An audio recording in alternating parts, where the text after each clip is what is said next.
band. Well, the death of a child is always a tragedy, but it's particularly horrific when a father takes the lives of his own children. What could possibly drive a man to such unimaginable extremes? 27 Australian children die at the hands of a parent every year. Fathers are more likely than mothers to commit fatal child abuse, more likely to kill their partners as well as their kids, and they often exhibit violent tendencies prior to killing their children. As many as 90% of those murders happen in the context of parental separation.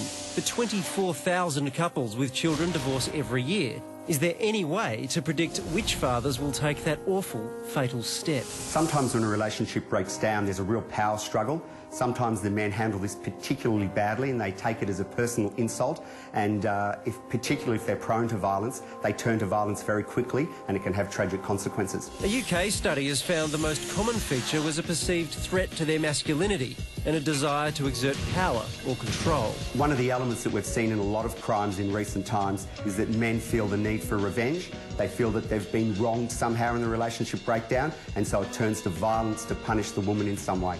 Depression is another common factor, and shockingly, most fathers warn others about their homicidal intentions. But tragically, most of those warnings are never passed on. We've got a system that's oriented to responding to women and children when they seek support, and that's really important. But what we have is a gaping hole in responding or monitoring the activities of men who are a danger to others. But even if the warning signs aren't always predictive, the signs themselves are worth acting on.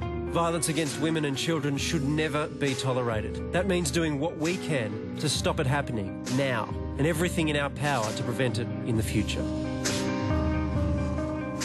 Rodney Blaze heads up No to Violence and the Men's Referral Service.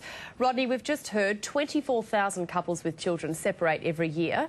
But what is it that prompts some men to take such extreme action? Yes, you're right. It's not really about couples splitting up at all. This extreme action is an example of family violence, and family violence is about men using, our power and control, saying it as a man to get what we want in our relationships in our life, and some of them actually killing their children as a way of punishing the mum. Not all of the men we're talking about here who've ended up lashing out against their own children have histories of violence, do they? So what other signs can we look for in men who are troubled and perhaps heading down a path where they might hurt somebody? Well, most men, the vast majority of men who do kill their children have used some forms of family violence. There's a lot of tactics that men use to control women and their children. Social violence, emotional violence, cyber stalking, restricting women's lives, watching their social movements. So I think what we can do is that if any of us feel a bit uncomfortable about a man's behaviour, we can, ourselves or someone we know, can find a safe, private way to have a yarn, have a conversation with her, to give an opportunity to find out what's happening. And of course, if we see violence occurring, if we hear anything next door, it's far better to err on the side of calling police, even if on the odd occasion it's not an incident of family violence, than to have a situation where we fail to do so and there's a death, a murder, a serious injury, and then we're left with that thought of, well, if only I've made contact. Rodney, these killings are often very public. What does that tell us about the mindset of the men at this time?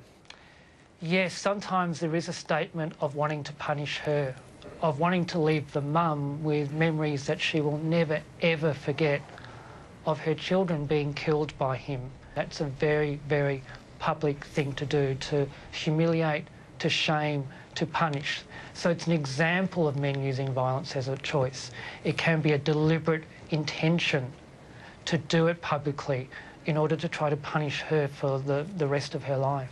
Rodney, it sounds to me like there's a massive conversation that has to happen between men about what it is to be a man and what it is that we stand for as men. And thank you very much for helping us kick that off tonight. I appreciate it. Thank you.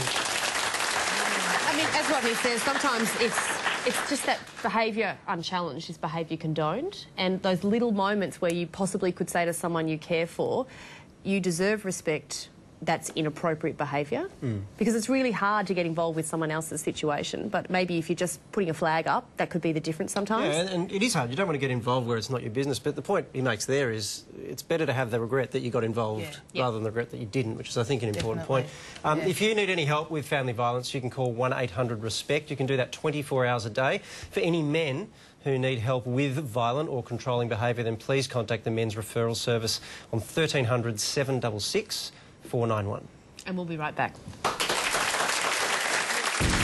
Coming up, quizzing Clive. We put Mr Palmer to the test to find out what he plans to do with his political power. Plus, is Pharrell Williams' music video a blatant rip-off? You be the judge.